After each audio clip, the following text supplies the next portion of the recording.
All right, Entree Architect community, it's 4 p.m. Eastern, which means it's time for the Entree Architect Context and Clarity Live conversation for Thursday, February 3rd, 2022. Thanks for joining us today. As you get here, say hi. Let us know that you're here and let us know where you're joining the conversation from. It's always fun to see how far these conversations spread. So say hi. Let us know when you're here and that you're here and where here is for you. If we've never met before, my name is Jeff. I come here every weekday afternoon at 4 p.m. Eastern from Indianapolis, Indiana, for one reason, so that we can find clarity around the things that matter most to you, the architect. Doesn't matter if you are an employee of a firm or you own your own firm. Maybe you've circled a date on the calendar. You said 2022 is my year and you're on the runway to starting your own thing. Or maybe you have owned your own firm for a year or 10 years or 27 years. And you're starting to rethink or even reimagine what that firm could or maybe should be. All of the topics that we cover, one topic every day, they all fall under the broad umbrella of the business of architecture, and they're all the need to know topics for the success of small firm architects just like you. So thanks for joining us today. Great to see everybody here. We were worried. We were a little bit late getting started because we were worried about the connection to Facebook, but I see a lot of friends from Facebook joining us already. And what is super interesting about that is the first person on my screen, which means the winner of the John Kenny Memorial Crocheted Bathtub Award, is Christian. Number 2 in is Margarita. We have the brother-sister team, number 1 and 2, into the room today. Great to have both of you and everybody else joining us today. If you happen to show up, if you're joining us from Facebook, number 1, you're coming from the Entree Architect Community Facebook group, which is a private group, which means that we have to follow some rules according to Facebook. We can't let your name and likeness out unless you give specific permission for Facebook to talk to Restream. So if you're showing up on screen right now as a blank profile picture and Facebook user, the thing you need to do is go to the URL that's at the bottom left of your screen right now, chat.restream.io/FB, as in Facebook. Believe it or not. A couple of clicks later, you will give Facebook permission to talk to Restream. Also, if you're making comments, if you're commenting, and not if you're making comments, you may be talking to your computer, I don't know. But if you're actually typing comments and they're not showing up on the screen, do that same thing. Go to chat.restream.io/FB, and a couple clicks later, you'll renew those permissions, and it should fix that problem. But it's great to have all of you joining us. I see several from Facebook. I also see Kurt over on Twitch. I see Luciana joining us from Massachusetts over on YouTube. Scott Thrift is he says high clouds in San Francisco. I thought he was high and in the clouds in San Francisco, but I misread that. Scott's joining us from the LinkedIn channel. Haven't seen anybody yet, I don't think, on the Twitter side of things, but it's great to see all of you joining us from all over the intranet, as they say. Great to have all of you here. So thanks for joining us today. We're going to jump right into this because Katharine is like just bursting at the seams. She's just ready. She is ready to go. She's been looking forward to this, as we both have actually for a long time. This is, I'm going to put this in our bucket list.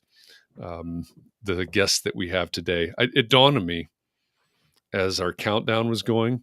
I always make this big surprise introduction, and our guest is this person, and all of this, and right there on the screen it tells you exactly who the guest is. So I guess the surprise is always ruined before I even start talking. You just noticed that? It just dawned on me. So Okay. So there's that. Well, maybe we should think about our customer experience. Maybe we should. With this show. Maybe we should map that out.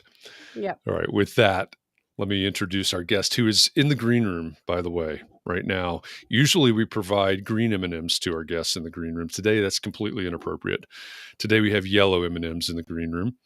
And our guest is back there waiting for us to get this started. So let me introduce him. Our guest today is an entertainer and an entrepreneur. He's a keynote speaker that's the exact opposite of normal. He's a purpose-driven change maker. He's a trend bucker and a trend setter. He owns the Savannah Bananas baseball team, and he's the author of Find Your Yellow Tux, How to Be Successful by Standing Out. Jesse Cole, welcome to Context and Clarity Live. Thanks for joining us today. I'm excited to be with you guys. And actually, the green M&Ms are okay because I'm not quite ripe, so I think it works. It works. We'll go with that today. I'm a dad now, so I can throw out dad jokes. So hopefully that works. Yeah, it worked. Yeah, absolutely. Dad jokes are completely appropriate for this setting and for this crowd. So I love that. They're the not quite ripe banana, but they're not banana flavored, are they? No. Green or yellow. Okay. No, but they don't have any flavor, actually. They're different colors. That's my They're M&M flavored. by that. Yeah, they don't. Okay. Make any Fair difference. enough. Well, so for those of you out there, you know the title of Jesse's book now, Find Your Yellow Tux. You can probably figure out why the title is what it is. I think maybe the question I want to ask is, Jesse, are you having fun? I'm fortunate now that I am doing something with the Savannah Bananas that I get to have fun every single day. But 6 years ago, when I got the phone call that we'd overdrafted our account and we were completely out of money, that wasn't as fun. So I'm glad things have really turned for the better over the last 6 years. Yeah, that is a nice turn. And I think so. I imagine our conversation today will be a lot about fun and be a lot about thinking differently. But I think we also have to be real in this conversation that business is not always fun, right? It can be a drag and things like that. But I love the way that you approach everything, starting with a yellow tuxedo, and thinking differently and all of those. But all of those things. But why? I guess just walk us through it. Why a yellow tuxedo?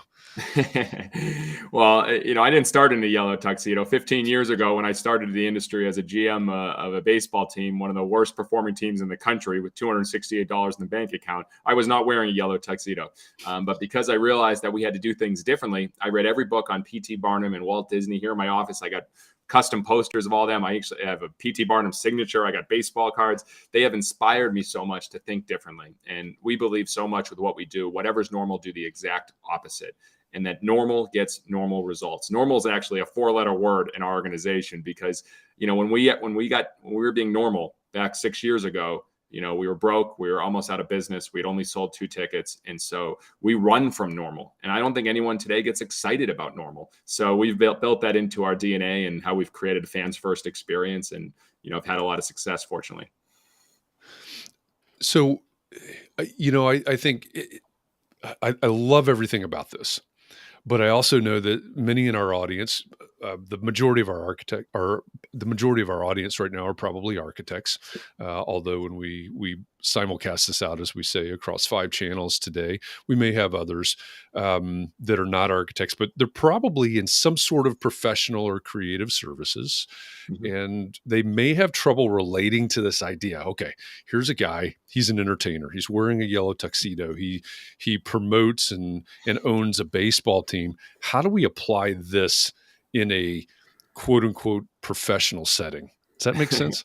100%. And I get that question asked a lot, and I'm used to it at this point. I mean, I've been fortunate. I never imagined, 6, 7, 10 years ago that I'd be speaking in front of billion-dollar companies and thousands of people, and then none of them are in the entertainment business. I don't speak in front of any sports teams, entertainment business. I only speak in front of other groups. And I think the greatest leaders, greatest organizations learn from outside the industry. So, how does it fit? And yes, the yellow tux obviously is over the top. It's crazy. It's different. It's wild. It fits me. It's who I am. I've amplified it. I think all of us have something that makes us stand out. It's what makes us different. And this is my uniform. When I put it on, it's showtime. And I want to give our entire team permission to have fun. If the owner is wearing this and throwing out Dolce & Banana underwear, literally in the crowd during games, then it gives our teams permission to have fun. And that's why, we have the Banana Nanas senior citizen dance team that dances to Justin Timberlake, and our breakdancing coaches, and our Mananas, our dad bod cheerleading squad, and our Princess Potassia and Split, and you name it, we have it perform in our games.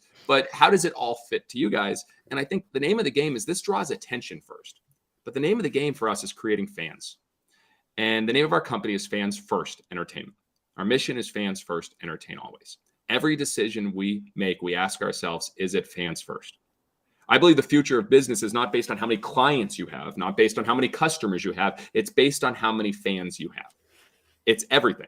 So, in my new upcoming book, Fans First, I share the 5 E's to create raving fans. And I think that fits with any organization, as I've seen it work with numerous other organizations. But it's how we're a little small team out of Savannah, Georgia. And now from only selling 2 tickets, have sold out every single game. Our wait list just passed 13,000 for tickets. And now we're taking the show all over the world. And I've been told by my team, every day we sold out Daytona Monday morning. We sold out Montgomery Tuesday. We sold out Columbus. We're about to sell out West Palm. And I never imagined we'd be selling out these cities with 10,000 people, but it's because we created fans. We didn't chase customers. And so I can go into any of those 5 E's or anything, but that's really been the framework, is how do you create fans? Have conversations with your team that way, not how do we bring in more revenue, more sales, more customers. How do you create fans? It's a different conversation and it gets different results. So what does it mean in a business context, outside of the ballpark or Hollywood or, any sort of entertainment industry? What does it mean to have a fan or have fans? Sure. And I would challenge, I think every business is in the entertainment business. And here's why. I wasn't smart enough to understand what entertain meant until I looked it up. And the definition of entertain is to provide enjoyment, to provide amusement. Aren't we all in the business of providing enjoyment for the people we work with?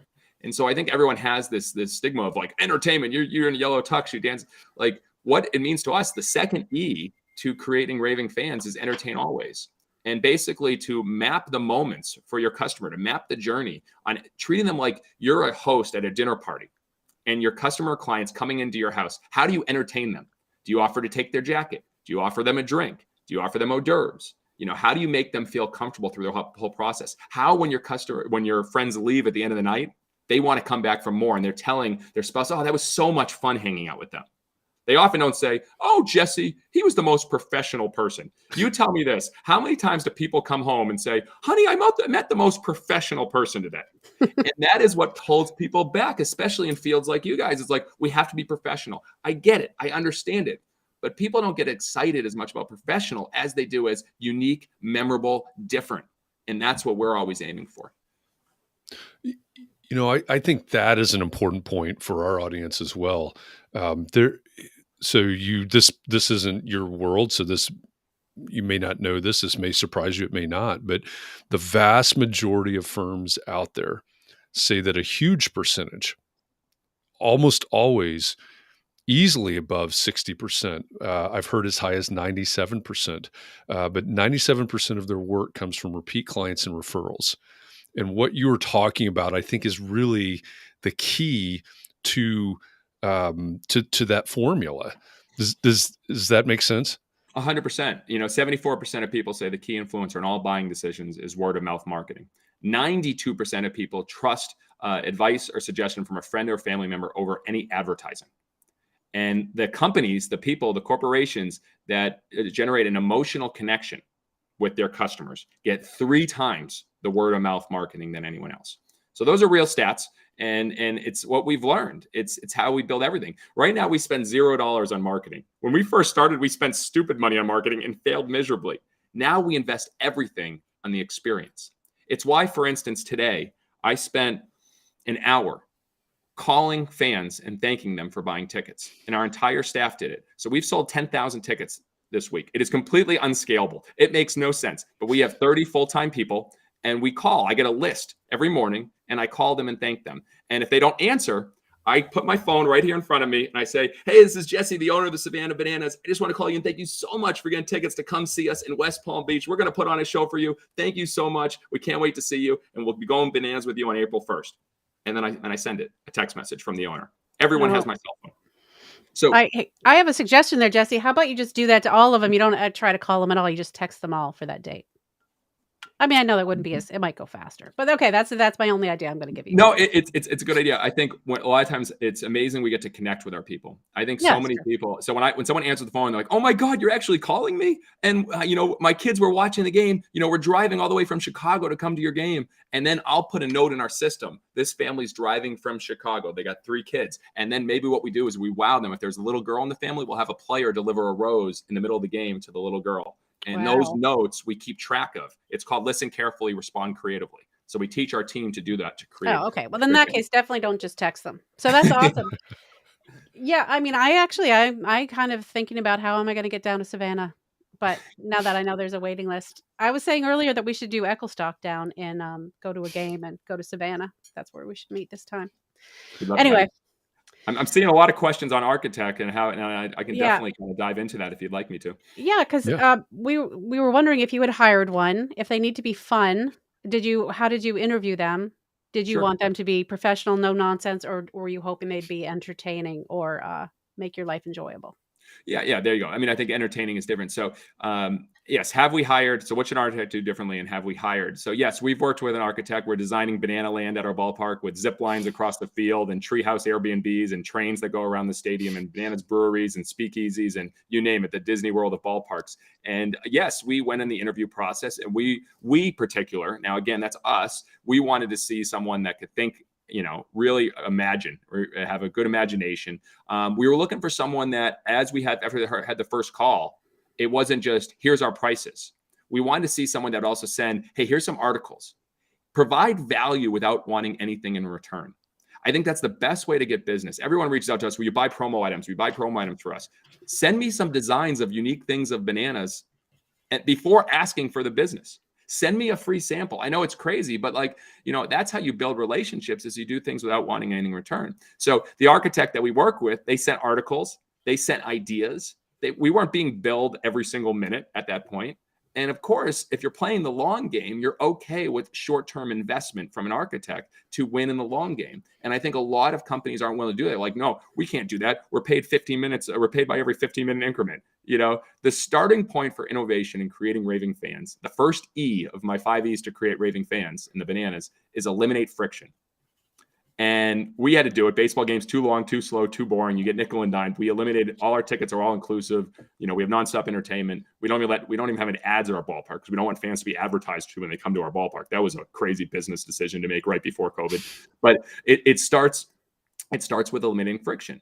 I mean, you mentioned earlier today you bought merchandise from us. You didn't pay any shipping. No, I know. I thought this is so easy. I don't pay any shipping on this soda, which essentially I'm buying soda from you, but I thought it's free. I'll free shipping. I'll buy it. Ship. And then also wait till you get the package. It's not going to be your normal package. I know. I can't wait. It's a $12 cost before you buy anything. Right. Before even the soda's in. Not only the free shipping, but we have a custom yellow box, delivered a fresh stamp. We have yellow tissue paper, a free koozie, a free decal, and then you will get a thank you call tomorrow when it's being shipped off to you. So I'm sorry I'm giving that all away. Yeah, but I'm excited. But that's kind of the process. So from an architect standpoint, when you're trying to get business, you're trying to create fans, how can you give without wanting in return? How can you share some of the things that it's different? I think every architect, every business, they want to be a little bit better, a little bit faster, maybe a little bit cheaper, maybe a little bit more expensive. It's We ask, what makes you different? How can you be the only? And if you go to your About Us page and you look at every architect's About Us page, I bet most of them are pretty similar. We did that too. When we first started as a baseball team, we had this grand vision. We're like, we're a baseball team. This is entertainment, But then I said, guys, let's put on our page everything that makes us different. And so we wrote down everything from we play games in kilts. We have the senior citizen dance team. We have grandma coaches. We have crazy player entrances where players introduce themselves coming up to bat. We have players that play in stilts. We mentioned everything that makes us different. Because then all of a sudden you start creating fans because they're like, wow, these guys aren't like everyone else. So maybe on your About Us page, you can start thinking, what are the things that you're doing different? And then people want to buy from you as opposed to you having to sell people on what you do, which is often similar to a lot of architects. I love the way you're turning it around there. You've talked about two of the E's so far. So can we just go through the 5 E's at this point? Sure. So again, the first step, the first E is eliminate friction. And Walt Disney did this better than anyone else, and so do we. He used to go undercover. He had an apartment on the fire station at Disneyland, and he would go undercover walking the park every day. He would get in line with the guests. He would go on rides, and he said this. He said, whenever I go on a ride, I'm always asking what's wrong with this thing and how can it be improved? So we took this straight out of Walt's book. Every night, one of our staff members goes undercover. We park with the fans. We walk in with the fans. We sit with the fans. We eat with the fans. And at the end of the night, when we talk not only about fans' first moments that we created, we also talk about what were all the friction points. So first, I challenge you, if you were to go through your experience right now, you fill out a contact form on your website, you call, you get the voicemail. What happens? Is your voicemail like everyone else? Please listen closely as our menu options have changed. Is your hold music like everyone else? We've changed everything. Our voicemail is Savannah, na, na, na. You've reached the Savannah Bananas, na, na, na. Please leave your message. Even our hold music is ring, ring, ring, ring, ring, ring, ring. Banana phone. And every 2 weeks, someone calls us and asks us to be put on hold. It's the weirdest thing in the world. All right.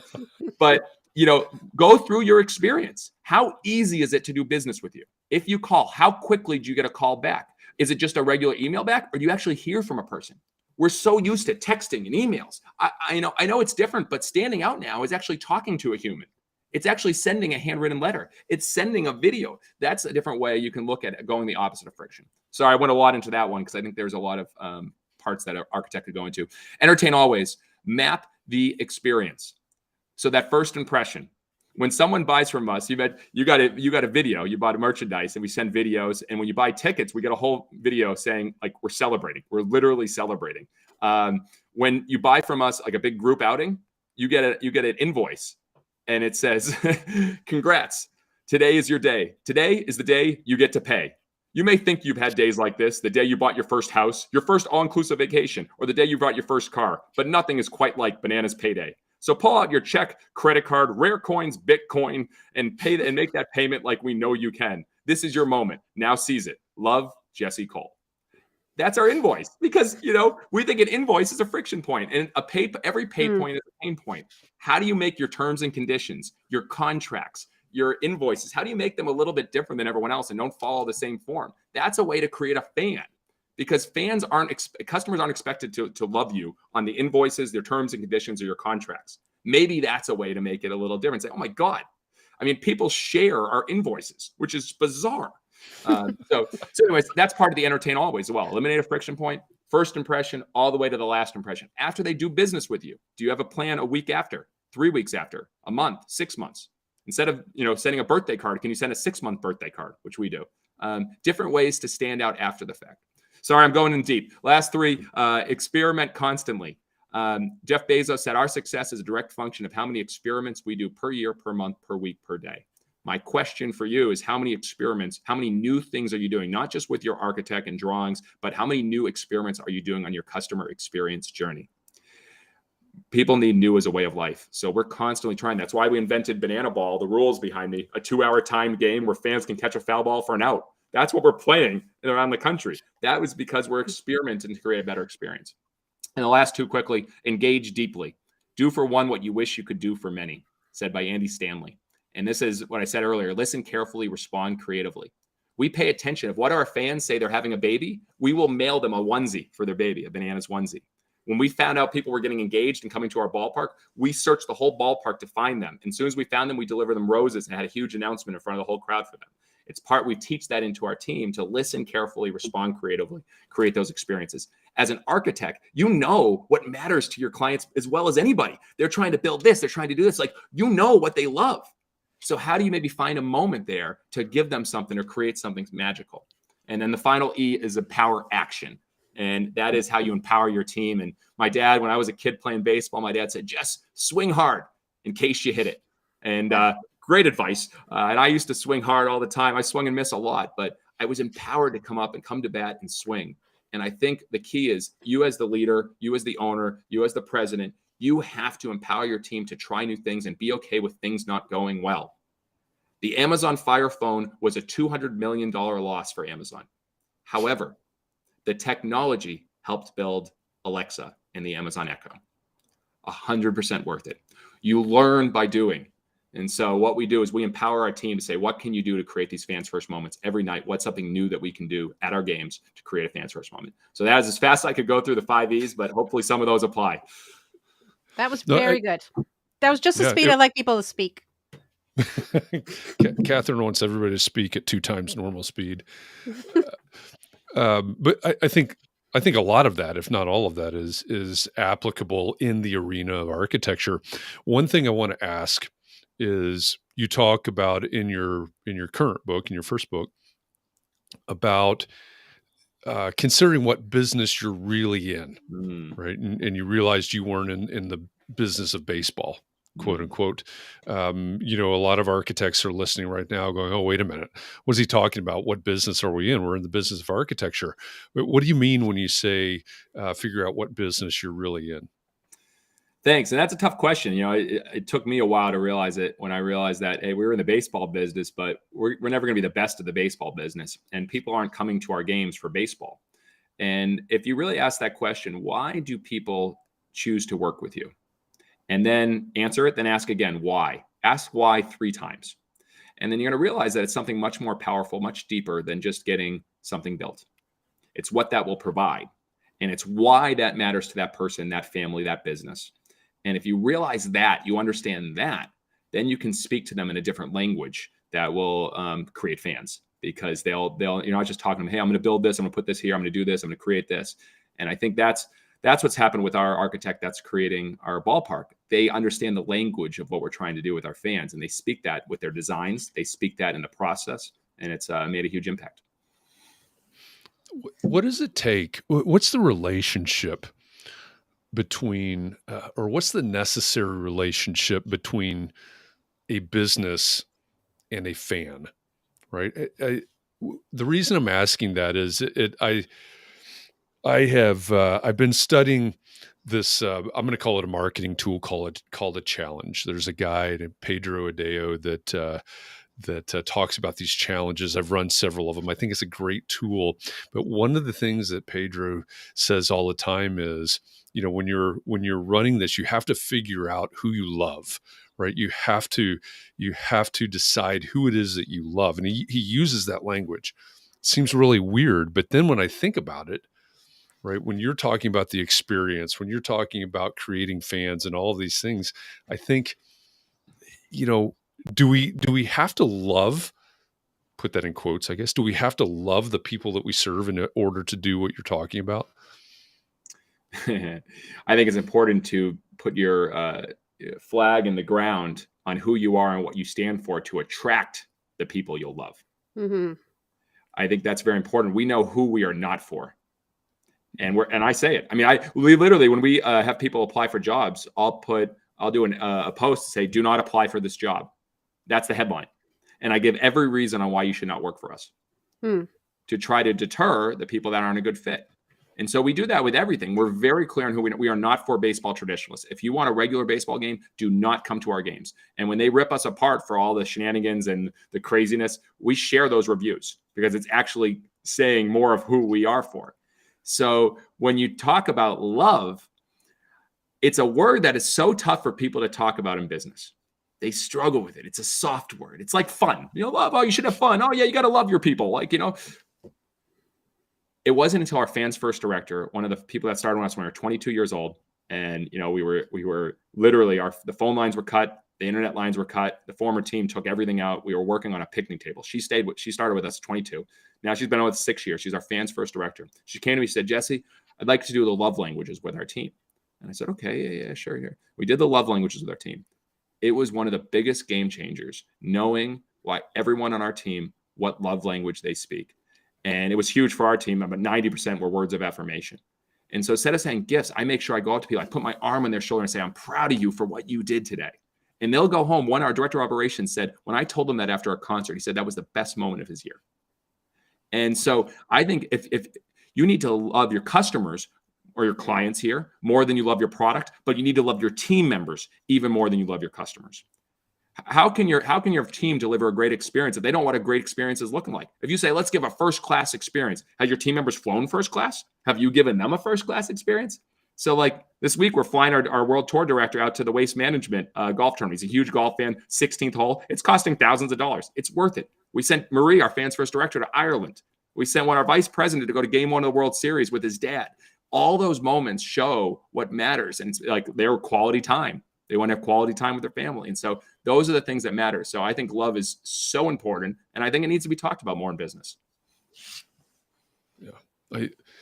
I love that. And you just wrapped up inside the Entree Architect Academy, which is the paid version of Entree Architect, the expert training session. The first week of every month, there's an expert training session, and it was about firm culture this week. And I think, that could easily have been the presentation right there, right? How do we, because that's, what you're talking about can't exist without there being a culture of this, right? 100%. I mean, you have to create a culture of fans first. And we try to, if we want our people to deliver fans first moments, we got to deliver them to them. And so that's where my wife, 1% of our top line goes solely into surprise and delights for our people.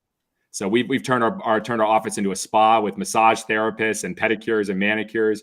We took our whole team out to the outlets with $500 to shop. I mean, we've during COVID, we went grocery shopping for all of them and dropped it off at their doors. So 1% of our budget goes to that. And so, and she has complete reign to do whatever she wants, which is pretty cool.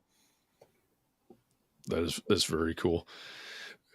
One question that came up on Clubhouse this morning that I thought it was, this is kind of reverting back to where we were at an earlier point in the conversation, but it was about the Yellow Tux, right? And it's about being different. The title of your first book is Find Your Yellow Tux.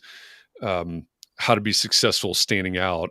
And there you go. Thank you for putting that there, the right Katharine. Yellow Tux question? There were a lot of them. Okay. Yeah, exactly. Is the Yellow Tux the conversation, or is the Yellow Tux the conversation starter? And, there's some nuance to that, but I think it's a really great question. I've never been asked that question about the Yellow Tux. I usually get asked, how many do you own? 7. Do you really wear it all the time? Yes. Did you really propose to your wife in front of a sold out crowd in the Yellow Tux? Yes. I usually get those questions, but it's a great point. I never thought too deep into it, but I'll tell you this. I believe you can't get the hearts of your customers, your clients, your fans until you first get their eyes and their ears. And so attention beats marketing 1000% of the time. We spend $0 on marketing, but we spend everything on the experience and attention. This is a conversation starter. It gets a lot of people misunderstand it. And Bezos said this too. You need to be willing to be misunderstood. And, if you're not getting criticized, you're playing it too safe. And I've been criticized for this. Oh, you're just all about yourself. No, I want to open up the conversation about why we need to have more fun and not take ourselves too seriously and be okay with standing out. It doesn't mean I'm all in myself. It means I'm all in what we're doing. I believe so much in what we do. And at the end of the night, when I see all of our fans and our players and our characters arms around each other singing Stand By Me an hour after the game's finished, I love that so much that I want to spread it and scream it on top of the mountaintops. And if this helps get a conversation and identify, oh, it's the crazy guy in the yellow tuxedo, I don't care if they know my name. If they know what I'm about and I want fun and bring people together and I bring energy and bring the fun, 1000%, I'll start that conversation every day.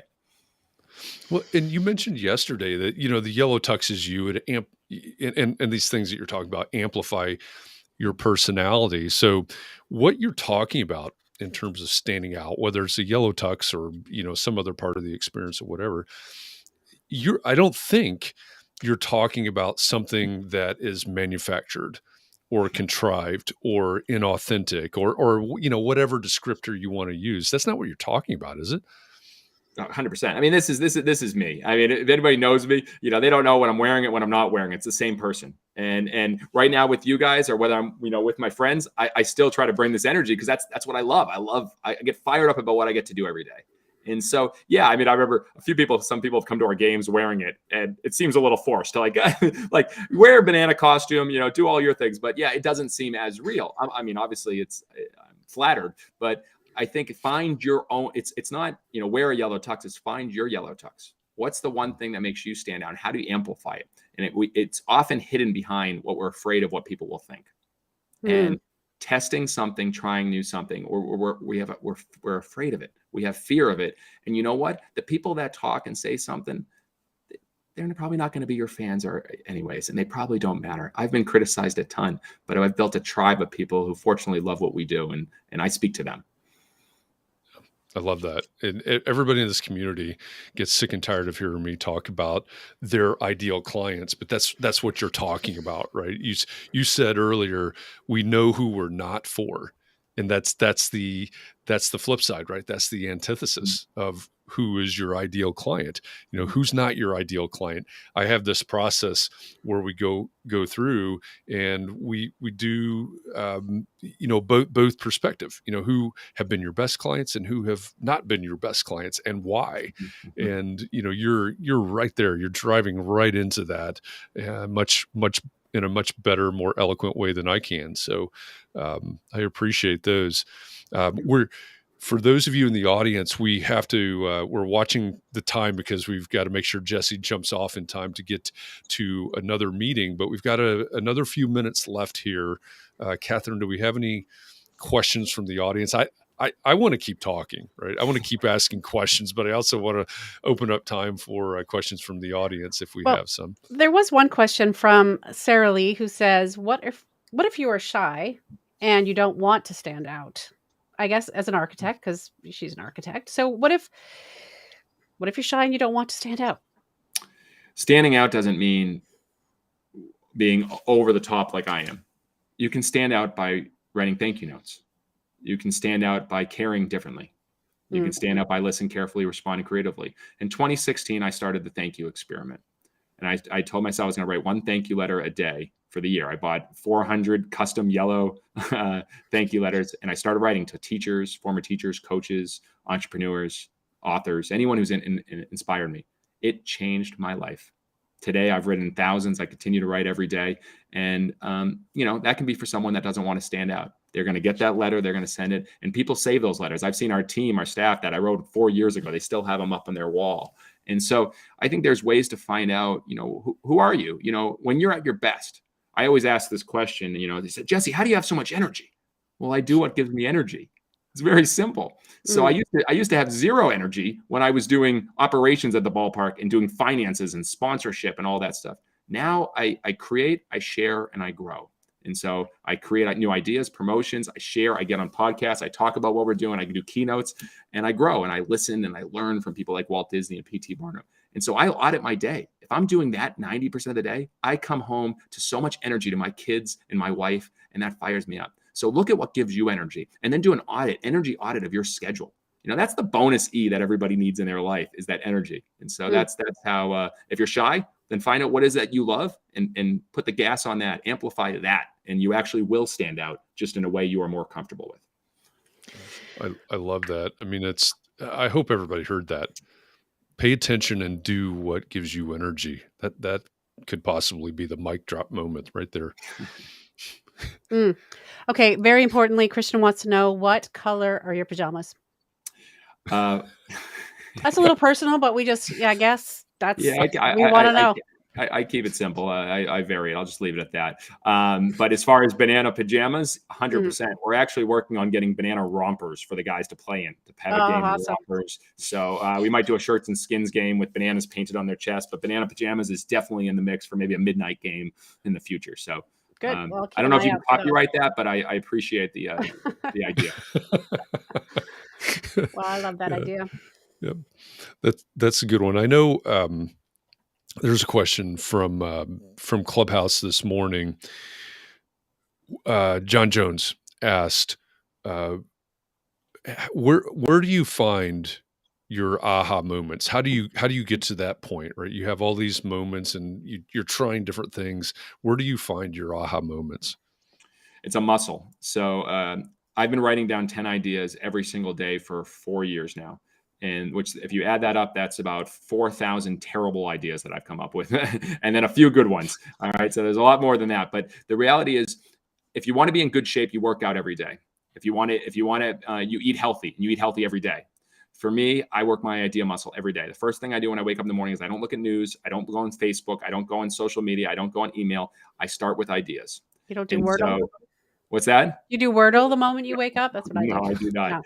No. Your input affects your output. So I get inspired by learning from outside the industry. I watch documentaries on people that are successful and doing things differently, from WWE to Disney I watch all that stuff. And then I have an idea session every morning with myself, and I share that with my team. I don't get my ideas at work. I get my ideas in the morning when I'm just able to think and not distracted. If you want to have aha moments, you got to get away from the distractions and the dinging that hit us every single day. So that's where they come from me.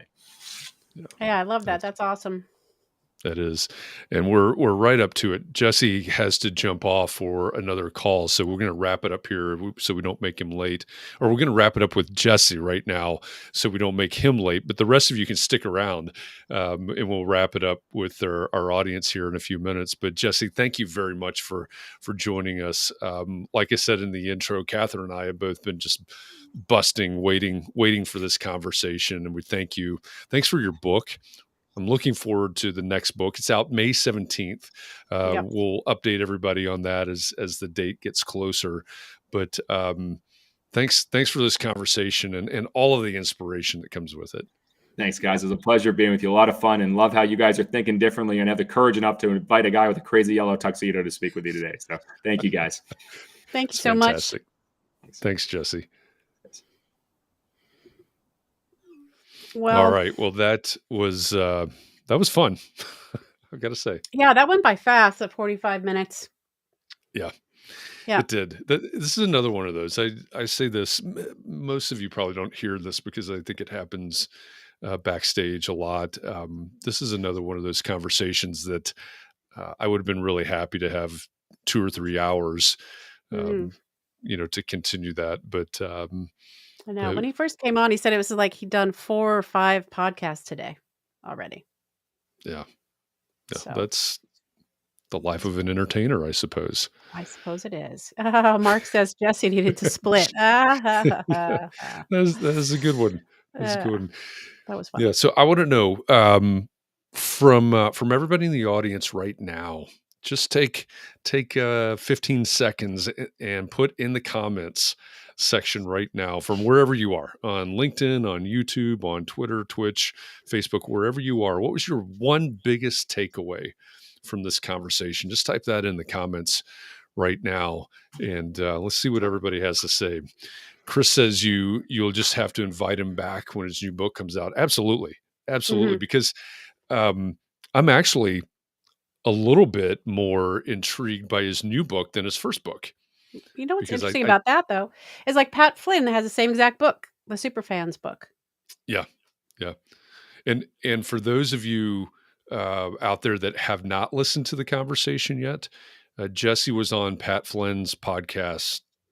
I forget how long ago, maybe a year ago. I don't know if that's accurate, but you should listen to that conversation. That's a really good conversation. Let's see. Deb says, hi, Deb Schmucker from Indianapolis. Deb says, do what gives you energy.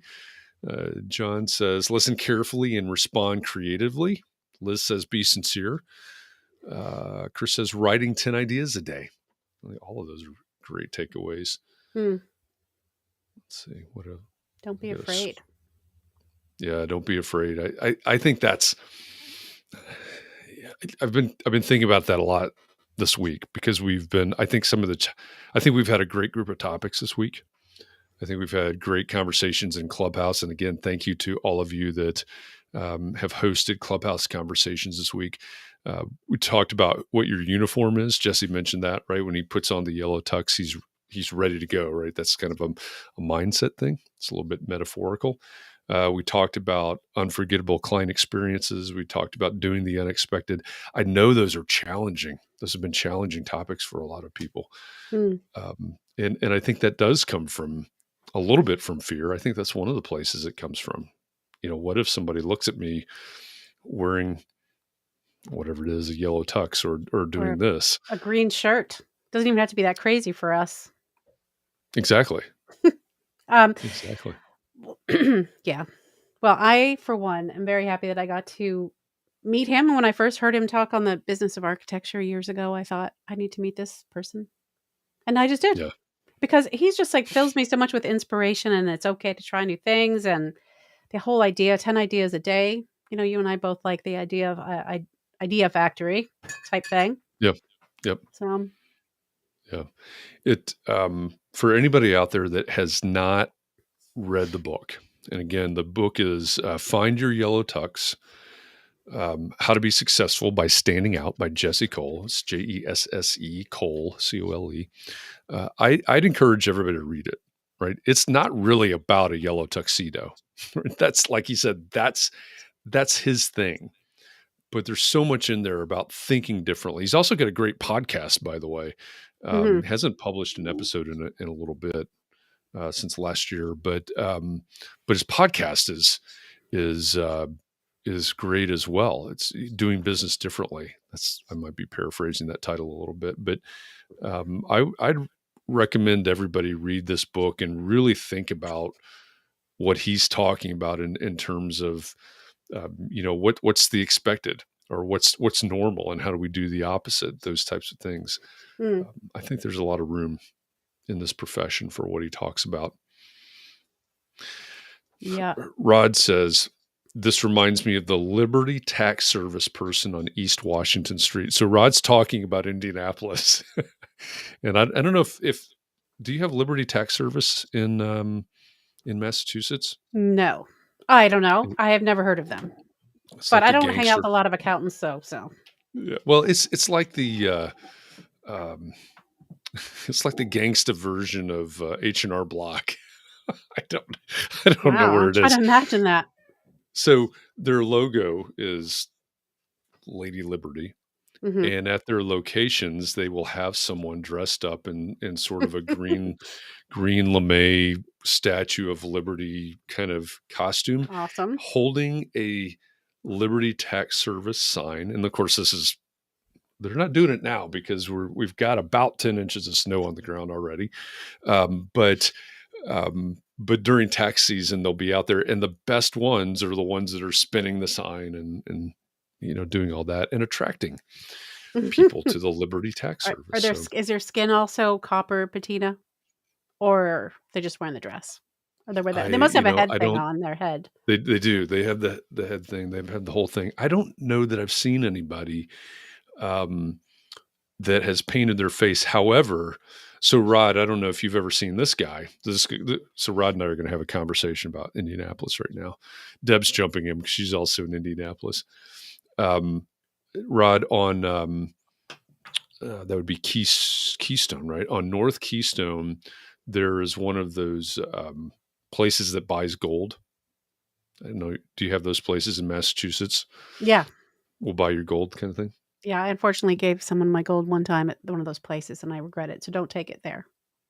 Okay. Well, I would just recommend going up North Keystone in Indianapolis and finding the guy. It's the same deal, right? He's out there. He's got Just the like a sign. He spins it prospector? around. He's not dressed as a prospector. It's not far off of Jesse Cole, though. It's a glittery gold tuxedo and top hat, and he is painted gold. That makes a little more sense. Actually, that's more attractive to gold. Yeah. He's gold all the way. So Rod, next time you're in town, wow, let me know. I'll take you by there. See really if go all out there in Indianapolis. What else are we going to do? Well, no. Oh, let's see. What other big takeaways do we have? It's great to have everybody posting these in here. Let's see. Mark says huge opportunity in our profession. Deb says, he was out there in the bitter cold last week. I think that's the gold guy that she's talking about. Let's see what. I'm scrolling back. Go ahead. One thing he talked about was that we as architects get to know these people kind of on an intimate level, so we know what they love, and how can we? I don't want to say capitalize on that, but how can we connect to people in a way that would be meaningful to them because we know them well enough to know what they like? That's a hard one for me. I'm not very good at gifts and that sort of thing. Yeah, and that's come up a few times this week, right? The idea of gifts. I'm not good at gifts, or I don't like gifts, whatever version. But I think also it's when you think about what they do with the Savannah Bananas, it's not always about gifts, right? He's working that into the experience.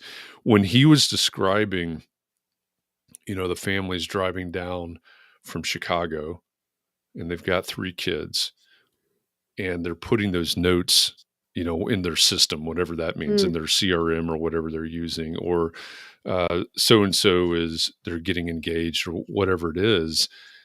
Part of the experience, and I was just having a meeting with a client that I'm working with right now, having had a meeting this morning, and we weren't talking about this in the same way, but it's really what we were talking about is how can we know our clients, these people that we work with so well, that we can bring up the family dog, or we know exactly how they communicate. They prefer to communicate text or whatever. I think Chris says it right there. Knowing what people like doesn't have to be gifts. If they like going bowling, then have your design meetings at a bowling alley. I think that's a great example, right? So I don't think it has to be gifts, but how do we customize or personalize the experience? And I think it can be in really small ways. Mm. It could be, hey, I know what kind of cookies they like, Oh, so we're going to have, cookies. yeah. It's important to know It's that. always, the answer is always chocolate chip, but Almost always, yeah. Oatmeal, not chocolate almost. chip. Okay. I had some oatmeal just for the healthy aspect of it. Lowers your cholesterol. Yeah. Yep. Wendy says, plant your flag for the person you are. I think that's a really great one as well. Yep. I like that too. Then the people coming to you will self-select that way. Mm-hmm. Yeah. And that's, any of you that have heard any of the stuff that I do, this is exactly right. He's got a different name for it, a different sort of version of it, but this is your ideal client. Are you doing things specifically for your ideal client, or are you trying to do things for everybody? Right. Because you can't be everything to everybody. No. Right? If you try to be everything to everybody, you'll be nothing for anyone. So, I like the way Wendy put it there too. Plant your flag, right, for those, for who you are and who those people are. Great points. Well, if you do that, then you'll be doing what gives you energy all day, which is what he's, if you enjoy the people you're working for and with. Yeah, I think if I've learned one thing in the past couple of years about my own work, it's exactly that. I've spent a lot of time in my career. Some of you have heard me talk about this before. I woke up one morning and said, when did I decide to build a social media consultancy? I never did. I never decided to do that. I just kept saying yes because clients asked, and I kept saying yes. And that wasn't what I wanted to do. I was serving those clients, in a way that they were asking for, but it wasn't giving me energy at all. Yeah. And so then I had to figure out how to pivot away from that, and so on and so forth. And that's, the way I'm trying to work is exactly like what he says. What actually gives me energy, which means I'm going to be better at it. I'm going to perform better for my clients. They're going to have a more enjoyable experience working with me because I'm having a better time doing it. I'm going to produce better work. It's going to be better outcome for them and all of those things. I think that's probably my big takeaway from this conversation is the focus on what gives you energy. Mm-hmm. John says he's inspired today to go ahead and put some inspirational quotes around his office. That's great too. Yeah. So we have our book club. We do. We have our book club. Yep. We read books so you don't have to. I get that's the tagline. Yeah. We read books so you don't have to. And many of you probably get tired of me recommending books. Get this book, get Jesse's book, Find Your Yellow Tux. And at the end of every chapter, there are two things that happen. Yeah. Yeah. One thing is the Yellow Tuxometer. So there are some questions you score yourself, and then you go through, and at the end of the book, there's something related to the scores.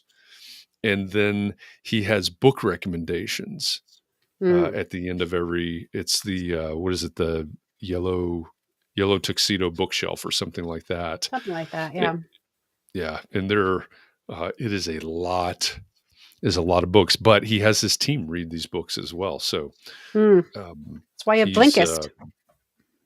Not. Yeah. I was thinking that. Oh, good thing I got that app Jeff recommended. Yeah. Get that Blinkist app, so I don't have to read books. Yeah, but well, if you have a list of 25 books to read, that's one way to do it. Yeah, I didn't count as I went through the book, but there are There are lots. I'll bet Maybe more than there's that. probably more than 25. Yeah, that's a Yeah. lot of books, but Yeah. There are a lot of fantastic books on that list. So that's another reason to pick this up. Pick up Find Your Yellow Tux. Also, by the way, there's going to be an audio version out in May, I think. I think that's what I don't know. Maybe would we ever do this book for book club? Would we ever do this book for book club? It's already been suggested. I think it's a definite possibility. What's everybody think? Would you like to have this book as one of the books for the book club? Put that in the comments section right now. Yes or no? Yellow Tux for the book club. I'd love to know that. And again, if you're not familiar with what we're talking about, this year we started the Context and Clarity Book Club. And all that means is that we name a book at the beginning of the month, and you spend the month reading it. And then the last Friday of the month, so for February, it's February 25th, just like this in a simulcast version, we have the Context and Clarity Book Club discussion. Last month we did Atomic Habits by James Clear. This month we have Never Split the Difference by Chris Voss. Doesn't cost you anything, doesn't take anything to participate other than listening to find out what the book is, reading the book, and then showing up for the conversation. We'll have a handful of people on screen. We had, 6 on screen, I think, last Friday. And including us? Then everybody else. Yeah. And then everybody else participating just like now through the comments from wherever, YouTube or Twitch or Twitter or LinkedIn or Facebook. So I think that's a nice addition. Liz was disappointed in the format of the book club. She wished it could be Zoom and have breakout rooms. Well, that could be another iteration of the book club down the road. Yeah. Yeah, we could have, if we had like 50 people participating, we could make 10 breakout rooms and people could just discuss it that way. Yeah, that would be something a little bit more formal, I suppose, than what we're doing right now. Yeah, that's a good that means everyone could, the people who said they would do it and then the people who finished the books, there was a little bit of a difference there. There's always a little bit of a difference. Hey, you know what? I'm usually one to get kicked out of the book club because I don't read the book. Not for this, because somehow I'm reading the books. I can relate, is what I'm saying. Yep, I understand. Well, that brings us to the top of the hour. And that means we need to wrap this up because Katharine and I are going to head backstage with a couple of folks from our community to give our wrap up of this conversation today. So again, thanks to Jesse Cole for joining us as our special guest today. If you missed it somehow during this conversation, Jesse is the owner of the Savannah Bananas baseball team. He's also the author of Find Your Yellow Tux, How to Be Successful by Standing Out. So big thanks to Jesse for joining us and bringing a ton of energy to this conversation today and a lot of inspiration. Thank you to all of you out there in the audience for joining us. I say this all the time. I mean it every time. Thanks for making context and clarity a thing, because this is a big thrill for me to get to talk to Jesse Cole. So without you making context and clarity a thing, this conversation would have never happened. So thank you for that. Thank you for all your questions and your comments and participating in this conversation. Katharine, as always, thank you for co-hosting this with me. And to everybody out there, please be well, be safe, keep those around you safe and well, whether you're shoveling snow or whatever you're doing these days. Take care of yourselves. Find some way tonight, this afternoon, whatever time zone you're in, to breathe and relax and find a way to get rejuvenated, because we're going to do this all over again tomorrow. It's our every other week, whatever the correct term for that is, our mystery member spotlight tomorrow. So the guessing begins. I forgot about that. 4 p.m. Eastern. Yep. We're playing the game tomorrow. On Clubhouse. It means I have to come up with a question on Clubhouse tomorrow. Yep. Yeah. Join us on Clubhouse tomorrow morning at 9 a.m. Eastern. The mornings that we have the mystery member spotlight over on Clubhouse, we have a get to know you session. Kind of personal questions. Personal uncomfortable questions. You have to come on and talk about that. So join Clubhouse tomorrow, 9 a.m. Eastern, for uncomfortable questions. Get vulnerable with us at Clubhouse. There you go. And 4 p.m. Eastern inside the Entree Architect Community Facebook group for our Mystery Member Spotlight. Who's the Mystery Member going to be tomorrow? I don't know. The guessing begins at 4 p.m. Eastern. We will be back again. We'll be back at it again next week. Our Context and Clarity Live guest next week will be Joanne Liu. Many of you know Joanne. She is part of the team over at Monograph. She has her own training on personal brand, building a personal brand. So we're going to talk to Joanne. Several of you reached out and said, hey, this thing that she's doing with personal branding really resonated with me. So I reached out to Joanne. We're going to have her on next Thursday, right here on Context and Clarity Live. So look for my post Saturday morning. As usual, I'm going to throw that out there. Here's a reminder. Joanne's going to be our guest. What do you want to talk about next week? So look for that post. Comment on that. Give me some ideas about what you want to talk about next week. And we'll do this all over again next week as we do every week. And that reminds me to look at one thing, because we are coming up on 450 of these conversations. Wow. Monday. Just keep Monday, actually. Going along more and more and more all the time.